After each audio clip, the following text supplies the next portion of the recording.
Welcome to TNPSC pop. இன்றைக்கி நம்ம என்ன பார்க்க போகிறோம் அப்படின்னு பார்த்தீங்கன்னா, TNPSC question answers revision 1. So இன்றைக்கி தான் last date. Almost 99% of the students வந்து அப்ளை பண்ணியிருப்பீங்க எக்ஸாமுக்கு. சப்போஸ் யாரும் அப்ளை பண்ணாமல் இருந்தீங்கன்னா பண்ணிவிடுங்க. ரொம்ப நாளாக கொஞ்சம் பிஸி ஷெடியூலாக போனதுனால நம்மளால் கிளாஸ் ப்ராப்பராக போட முடியல. பட் நிறைய பேர் வந்து வாட்ஸ்அப்பில் கேட்டிருந்தீங்க, அட்லீஸ்ட் ரிவிஷன் மாதிரியாவது போடுங்க அப்படின்னு சொல்லிட்டு. அவங்களுக்காக தான் ஓகே இந்த மாதிரி ரிவிஷன் மாதிரி போடலாம் அப்படின்னு சொல்லி. நம்ம கிளாஸஸ் எல்லாமே வந்து பார்த்திங்கன்னா சமச்சீர் கல்வியிலேருந்து எடுக்கப்பட்ட கேள்வி பதில்கள் எல்லாமே தனித்தனி பிளேலிஸ்ட்டில் எல்லா சப்ஜெக்ட் வைஸ் இருக்கும். இன்னமும் அப்லோட் பண்ணிகிட்டே இருப்போம். ஸோ இப்போதைக்கு வந்து நம்ம தனித்தனியாக அதை படிச்சுட்டு இருந்தோம் அப்படின்னா நம்மளுக்கு ரிவிஷன் பண்ண டைம் இருக்காது. நமக்கு ஒரு 3 months கேப் தான் இருக்குது ஆல்மோஸ்ட். ஓகேவா? அந்த இதையும் ரெகுலராக பாருங்கள்.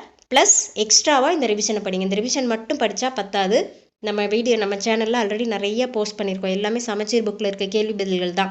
லைன் பை லைன் கொஸ்டின்கான ஆன்சர், அதை லைன் பை லைன் படிக்கிறவங்க இல்லையா, அதில் அதுக்குரிய கொஸ்டின், அதுக்கு என்ன ஆன்சர், அது எல்லாமே நம்ம போட்டிருக்கோம். ஸோ அது எல்லாமே கண்டிப்பாக பார்த்து வச்சுக்கோங்க. அதை ஒன்று டெய்லியும் அதில் ஒரு 2 கிளாஸ் இல்லை 3 கிளாஸ் எவ்வளோ கிளாஸ் முடியுமோ அவ்வளோ கிளாஸ் பாருங்கள். பார்த்துட்டு அடுத்து இந்த ரிவிஷனுக்கு வாங்க. ஓகேவா? இந்த ரிவிஷன் மட்டும் படித்தா போதும் அப்படின்னு நினைக்க வேண்டாம். எல்லாமே படிச்சிங்கன்னா தான் எக்ஸாமில் ஸ்கோர் பண்ண முடியும், ஃபஸ்ட் அட்டம்ப்டில் கிளியர் பண்ண முடியும். ஓகேவா? நிறைய ஸ்டூடெண்ட்ஸ் கேட்டிருந்தீங்க வாட்ஸ்அப்பில், இந்த மாதிரி ரிவிஷன் போடுங்க, ரொம்ப நாளாக போடவே இல்லை அப்படின்னு சொல்லி கேட்டிருந்தீங்க. ஸோ அவங்களுக்காக தான் இனிமேல் ஓரளவு மேக்ஸிமம் ரெகுலராக போடுற மாதிரி பிளான் பண்ணியிருக்கோம். பார்க்கலாம். ஓகேவா?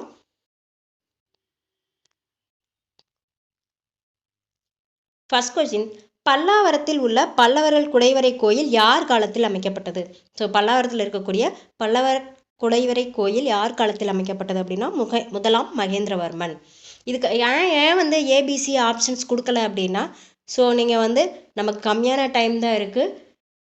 அது மாதிரி ஒரு கொஷின் படிச்சிங்க அப்படின்னா அதுக்குரிய ஆன்சர் வந்து நீங்கள் அந்த ஆப்ஷனை பார்க்காமே உங்களுக்கு தெரியணும். ஓகேவா? 4 ஆப்ஷன் கொடுத்துருப்பாங்க. அது ப்ளஸ் பாயிண்ட்டாகவே இருந்தாலுமே கூட என்ன ட்ராபேக் அப்படின்னு பார்த்தீங்கன்னா, உங்களுக்கு தெரியும் இந்த கொஸ்டின் கேட்டவுடனே அதுக்குரிய ஆன்சர் தெரியும். ஆனால் மீதி 3 ஆப்ஷனை பார்த்தோடனே உங்களுக்கு கன்ஃபியூஸ் ஆயிரும், எது ஆன்சர்னு. இதுவா இல்லை இதுவா, 2 இது வந்து இதுக்கு இதுவும் வர மாதிரி தோணும், இன்னொன்றும் வர மாதிரி தோணும். ஓகேவா? அந்த கன்ஃபியூஷன்ஸ் வரக்கூடாது அப்படின்னா நீங்கள் வந்து படிக்கும்போது தரவாக படிச்சிடணும். ஒரு கொஷினை நீங்கள் ரீட் பண்ணும்போது ஆன்சர் நீங்கள் அந்த 4 ஆப்ஷன் பார்க்காமையே உங்களுக்கு ஆன்சர் மைண்டில் வந்துடணும். அதுக்கப்புறம் அந்த ஆன்சர் உங்கள் 4 ஆப்ஷனில் இருக்கான்னு பார்த்துட்டு நீங்கள் அதை செலக்ட் பண்ணணும். ஓகேவா? அந்த மாதிரி படிச்சிங்கன்னா மட்டும்தான் எக்ஸாமில் உங்களுக்கு கன்ஃபியூஸ் ஆகாது. மற்றபடி சும்மா 4ல் 1 பார்த்துட்டு வந்தீங்கன்னா கண்டிப்பாக கன்ஃபியூஸ் ஆகும். ஓகேவா?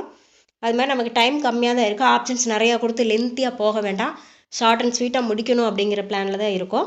பார்ப்போம் எவ்வளோ தூரம் மேக்ஸிமம் கவர் பண்ண முடியுமோ அவ்வளோ தூரம் கவர் பண்ணிக்கலாம். இனிமேல் ரெகுலராக கொஞ்சம் ஃபாலோ பண்ணிக்கிங்க. புதுசாக ஏற்கனவே இருக்க ஸ்டூடெண்ட்ஸ் ப்ராப்ளம் இல்லை. புதுசாக யாரும் ஜாயின் பண்ணியிருக்கீங்க, சப்ஸ்கிரைப் பண்ணியிருக்கீங்க அப்படின்னா அவங்க வந்து முன்னாடி இருக்கிற பிளேலிஸ்ட் எல்லாமே போய் செக் பண்ணி படிச்சுக்கோங்க. ஓகேவா? பல்லாவரத்தில் உள்ள பல்லவர்கள் குடைவரை கோயில் யார் காலத்தில் அமைக்கப்பட்டதுன்னா முதலாம் மகேந்திரவர்மன். கனைச்சுனை என்பதன் பொருள் என்ன? கனைச்சுனை என்பதன் பொருள் வந்து பொன்னீர். பகவத்கீதையில் உள்ள அதிகாரங்கள், பகவத்கீதையில் எத்தனை அதிகாரங்கள் இருக்குது அப்படின்னா 18 அதிகாரங்கள் இருக்குது. பகவத்கீதையில் எத்தனை அதிகாரங்கள் இருக்குது? 18.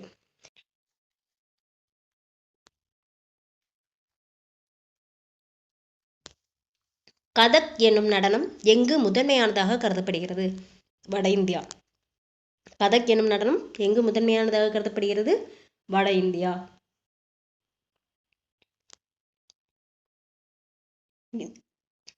இந்தியாவின் திட்டமிடலுக்கான வரைபடங்கள் முதலில் எந்த பொறியாளர் நிர்வாகியிடமிருந்து வந்தது?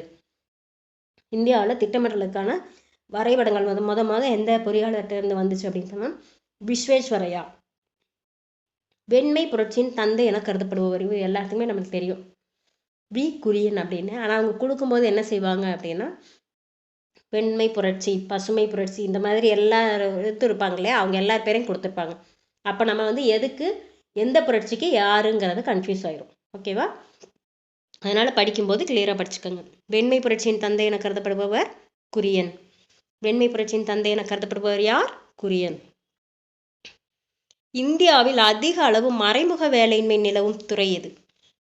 வேலை இல்லாத நிலைமை, மறைமுக வேலையின்மை அப்படின்னா இன்டைரக்டாக வேலை இல்லை அப்படிங்கிறது வந்து அது என்னன்னா உண்மையாகவே ஒரு வருத்தத்துக்குரிய விஷயம். வேளாண்மையில் மறைமுகமாக வேலை இல்லாத நிலைமை தான் இருக்குது. வேளாண்மை விலை கொள்கையின் முக்கிய கருவியாக இருப்பது. வேளாண்மை விலை கொள்கையில் ஒரு முக்கிய கருவியாக இருக்குன்னா குறைந்தபட்ச ஆதரவு விலை.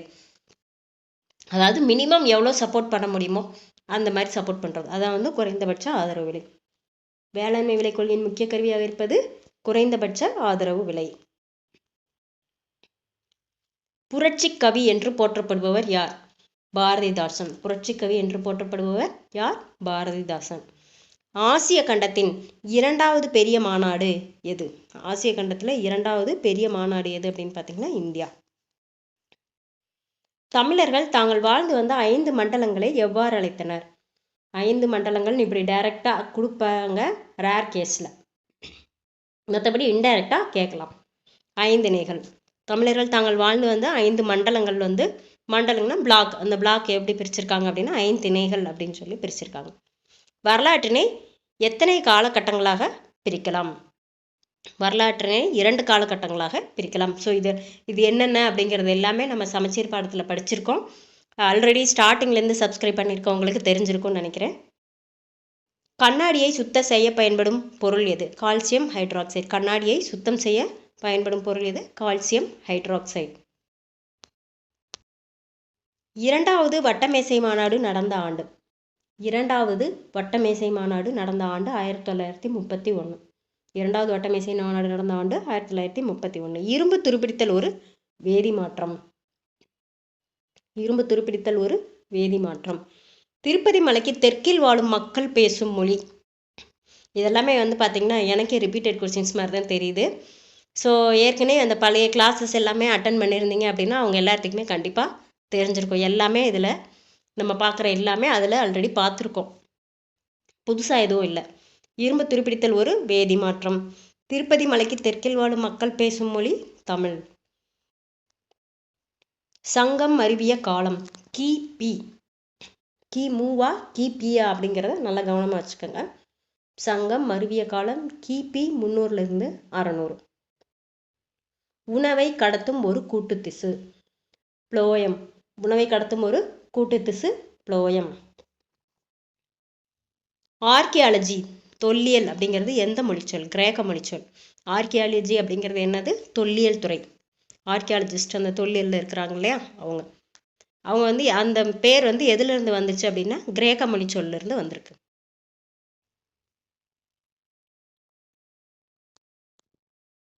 சென்னையில் புவியின் காந்தப்பாய அடர்த்தி 13 டிகிரி அட்சரேகை வந்து என்ன அப்படின்னா 42 மைக்ரோ டெஸ்லா. அப்போ காந்தப்பாய அடர்த்தியோட அலகு வந்து என்னது? Micro Tesla. வரலாற்று முக்கியத்துவம் வாய்ந்த சின்னங்களின் பாதுகாப்பு மற்றும் மறுசீரமைப்பு பணிகளுக்கு நிதியுதவி வழங்கி வரும் அமைப்பு எது? வரலாற்று முக்கியத்துவம் வாய்ந்த சின்னங்கள், அதுக்கப்புறம் பாதுகாப்பு, மறுசீரமைப்பு, இதுக்கெல்லாம் வந்து ஃபண்டு கொடுக்கறது எது அப்படின்னு பார்த்தீங்கன்னா ஆசிய வளர்ச்சி வங்கி.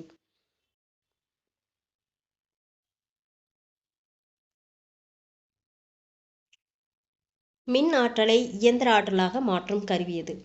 மின் ஆற்றலை இயந்திர ஆற்றலாக மாற்றக்கூடிய கருவி மின் மோட்டார். நரம்பு செல் எத்தனை பகுதிகளை கொண்டது? 3 பகுதிகளை கொண்டது. நரம்பு செல் எத்தனை பகுதிகளை கொண்டது? 3 பகுதிகளை கொண்டது. சங்கம் மருவிய காலத்தில் இயற்றப்பட்ட மொழிகள். பாலி, பிராகிருதம். சங்கம் மருவிய காலத்தில் இயற்றப்பட்ட மொழிகள் பாலி, பிராகிருதம்.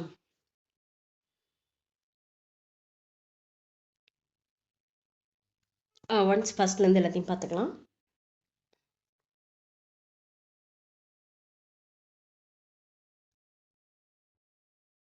பல்லாவரத்தில் உள்ள பல்லவர்கள் குடைவரை கோயில் யார் காலத்தில் அமைக்கப்பட்டது? முதலாம் மகேந்திரவர்மன். கணச்சுனை என்பதன் பொருள் பொன்னீர்.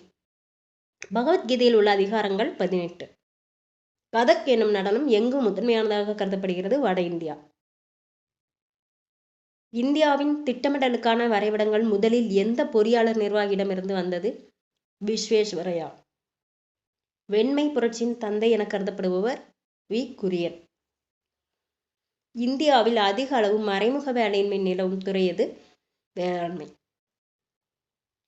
வேளாண்மை விலை கொள்கையின் முக்கிய கருவியாக இருப்பது குறைந்தபட்ச ஆதரவு விலை.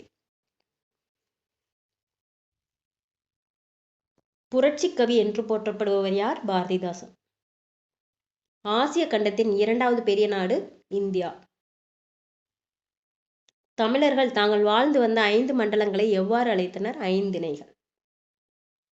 வரலாற்றினை எத்தனை காலகட்டங்களாக பிரிக்கலாம்? 2. கண்ணாடியை சுத்தம் செய்ய பயன்படும் பொருள் கால்சியம் ஹைட்ராக்சைடு. 2வது வட்டமேசை மாநாடு நடைபெற்ற ஆண்டு 1931. இரும்பு துருப்பிடித்தல் ஒரு வேதி மாற்றம். திருப்பதி மலைக்கு தெற்கில் வாழும் மக்கள் பேசும் மொழி தமிழ். சங்கம் வைவிய காலம் கிபி 300 to 600. உணவை கடத்தும் ஒரு கூட்டு திசு புளோயம். ஆர்கியாலஜி என்பது எந்த மொழிச்சொல்? கிரேக்க மொழிச்சொல். சென்னையின் புவியின் காந்தப்பாய் அடர்த்தி 42 மைக்ரோ டெஸ்லா. வரலாற்று முக்கியத்துவம் வாய்ந்த சின்னங்களின் பாதுகாப்பு மற்றும் மறுசீரமைப்பு பணிகளுக்கு நிதியுதவி வழங்கி வரும் அமைப்பு ஆசிய வளர்ச்சி வங்கி.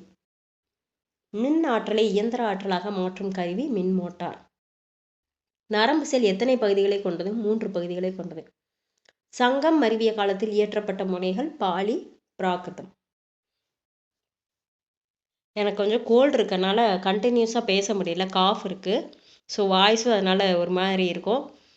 ஒரு 2-3 நாளைக்கு கொஞ்சம் அட்ஜஸ்ட் பண்ணிக்கோங்க. அதுக்கப்புறம் ஆஸ் யூஷுவல் நார்மல் ஆகிடும். Okay, thank you.